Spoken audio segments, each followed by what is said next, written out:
ನಿಮ್ಮೆಲ್ಲರ ರೈತ ಬಂಧು, ದೀನ ದಲಿತರ ಉದ್ಧಾರಕ, ನಮ್ಮ ಕರ್ನಾಟಕ ರಾಜ್ಯದ ಮಾಜಿ ಮುಖ್ಯಮಂತ್ರಿಗಳಾದ ಕುಮಾರಣ್ಣನವರೇ ಹಾಗೂ ವೇದಿಕೆ ಮೇಲೆ ಉಪಸ್ಥಿತರಿರುವ ಎಲ್ಲ ಕಾಂಗ್ರೆಸ್ ಹಾಗೂ ಬಿಜೆಪಿ ಎಲ್ಲ ನಾಯಕರುಗಳು, ಬಿಜೆಪಿ ಜೆಡಿಎಸ್ ಏನು ಮಾಡಕ್ಕಾಗ್ತಾ ಇಲ್ಲ. ನಾವು ಎಲ್ಲ ಗೃಹ ಪ್ರವೇಶ ಮಾಡಿ ಬರೀ ಇನ್ನ 8-9 ತಿಂಗಳಾಗಿದೆ, ದಯವಿಟ್ಟು ಕ್ಷಮಿಸಬೇಕು. ಆದ್ರಿಂದ ಇವತ್ತಿನ ದಿನ ಶ್ರೀರಾಮನವಮಿ ಮಾಡಿದ್ರ ಎಲ್ಲ. ಇವತ್ತು ಯಾವ ಜಯಂತಿ?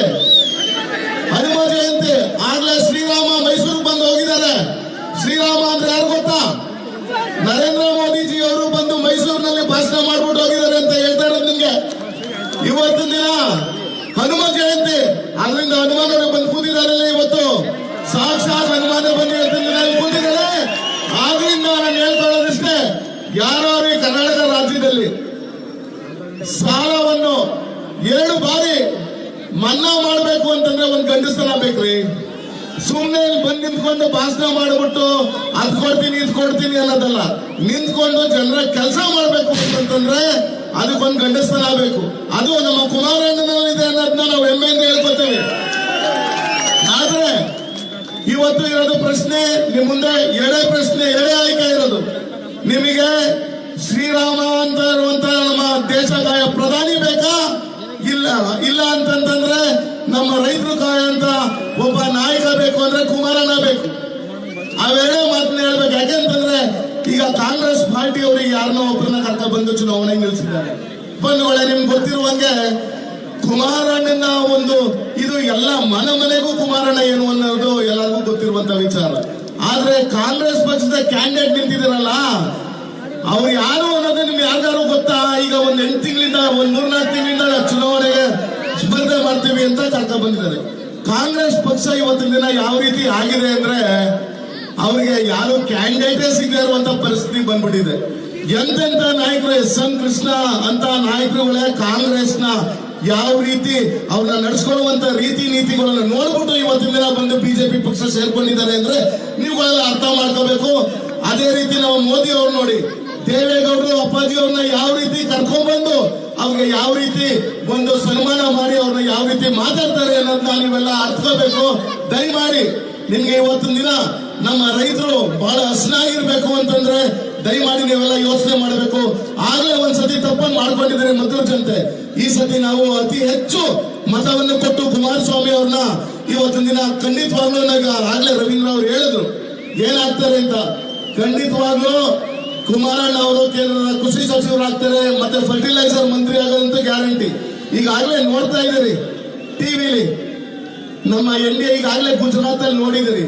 ಕಾಂಗ್ರೆಸ್ ಪಕ್ಷದವ್ರಿಗೆ ನಾಮಪತ್ರ ಸಲ್ಲಿಸಬೇಕಿದ್ರೆ 3 ಜನ ಅರ್ಜಿಗೆ ಸೈನ್ ಹಾಕೋರು ಇಲ್ವಲ್ರಿ. ಇಂಥ ಸ್ಥಿತಿಗೆ ಬಂದ್ಬಿಟ್ಟಿದೆ ಕಾಂಗ್ರೆಸ್. ಇನ್ನು ಆ ಪಾರ್ಟಿನೇ ನಂಬ್ಕೊಂಡು ನೀವು ಇವತ್ತಿನ ನೀವೇನಾದ್ರು ಕಾಂಗ್ರೆಸ್ ಪಕ್ಷಕ್ಕೆ ವೋಟ್ ಹಾಕೋದಾದ್ರೆ ನೀವುಗಳೆಲ್ಲ ನಿಮ್ಮ ಮತಗಳನ್ನ ವ್ಯರ್ಥ ಮಾಡ್ಕೋತಾ ಇದ್ದೀರಿ ಅಂತಕ್ಕಂತ ಹೇಳಲಿಕ್ಕೆ ನಾನು ಬಯಸ್ತೀನಿ. ಆದ್ರಿಂದ ನಾನು ಹೇಳೋದಿಷ್ಟೇ, ದಯಮಾಡಿ ನೀವು ರೈತರ ಹಿತವನ್ನು ಕಾಪಾಡಬೇಕು. ಕಾವೇರಿ ಈಗ ಮೇಕೆದಾಟು ಏನು ಅಂದ್ರೆ ಹೋದ್ಸತಿ ಮೇಕೆದಾಟು ಮಾಡಿದಾಗ ನಾನು ಇದ್ದೆಪ್ಪ. ಈಗ ಹೇಳಿದ್ರು ಕುಮಾರಣ್ಣನೇ ಹೇಳ್ತಾ ಇದ್ರು, ಕಬಾಬು, ತಂಡಪಾಣಿ, ಕಬ್ಬುನ್ ಜ್ಯೂಸು ಕುಡ್ಕೊಂಡು ಅಲ್ಲಿವರೆಗೂ ನಡ್ಕೋಬೋದ. ನಾನು ನಡ್ಕೊ ಹೋಗಿದ್ದೆ ಮೇಕೆದಾಟಿಗೆ.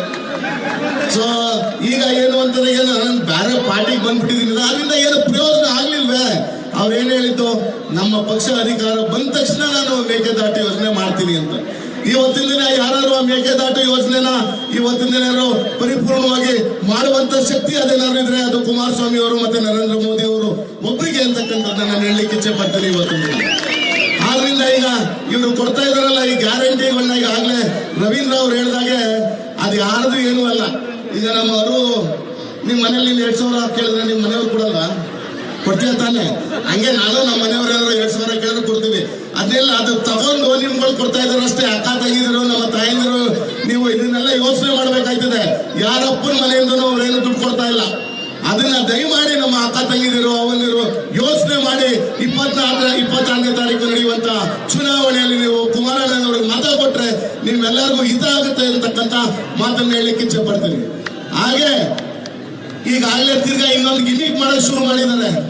ಏನಂತ, ಏನು ಪಂಚ ಗ್ಯಾರಂಟಿ ಅವ್ರು ಕೊಟ್ಟಿದ್ರಲ್ಲ, ಅದೇ ತರ ಈಗ ಮನೆಗೆ 1 ಲಕ್ಷ ಕೊಡ್ತಾರಂತೆ. ಮನೆಗೆ ಹೆಂಗ್ ಕೊಟ್ಬಿಡ್ತಾರೆ?